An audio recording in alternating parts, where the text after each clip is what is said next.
नमस्कार, Maharashtra viral news channel मध्ये आपले स्वागत आहे।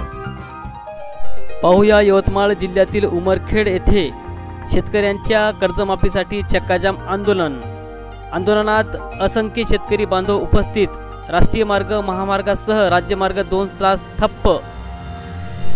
बच्चू कडू यांनी शेतकरी बांधवांना 24 जुलै रोजी राज्यभर चक्काजाम आंदोलन करण्याची केले होते आव्हान। प्रहार कार्यकर्त्यांनी घातला कृषी मंत्री माणिकराव कोकाटेंच्या फोटोला पत्त्यांचा हार। आपण सगळ्यांनी हा रस्ता कंप्लीट बंद करायचा आहे चारी बाजूनी।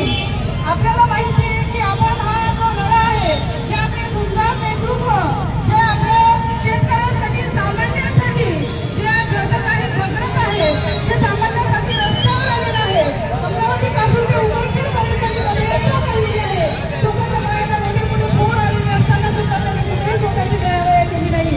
आणि एक असं झुंजार नेतृत्व आपल्या शेतकऱ्यांसाठी, आपल्या मायबापांसाठी लढत आहे।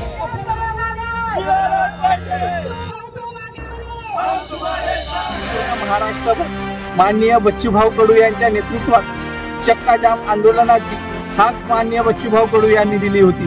त्याच पार्श्वभूमीवर आज उमरखेड शहरात सर्व शेतकरी, सर्व संघटना, सर्व पक्षाच्या वतीने, दिव्यांग बांधवांच्या वतीने आज राष्ट्रीय महामार्ग तुळजापूर नागपूर 361 आणि राज्य महामार्ग हा 2 तास ठप्प करून आज रास्ता रोको आंदोलन केले आहे। शेतकऱ्यांचा 7/12 कोरावा, दिव्यांगांना प्रति 6000 रुपये मानधन भेटावं, मेंढपाळ, मच्छीमार बांधव, शेतकरी, शेतमजूर आणि विधवा भगिनींना यांचे मागण्या तात्काळ पूर्ण कराव्या, ह्या मागणीला घेऊन आज आम्ही या ठिकाणी रास्ता रोको आंदोलन केलेलं आहे। सरकारनं सदर आंदोलनाची दखल न घेतल्यास यापेक्षाही तीव्र आंदोलन माननीय बच्चूभाऊ कडू यांच्या नेतृत्वात येणाऱ्या काळात होईल।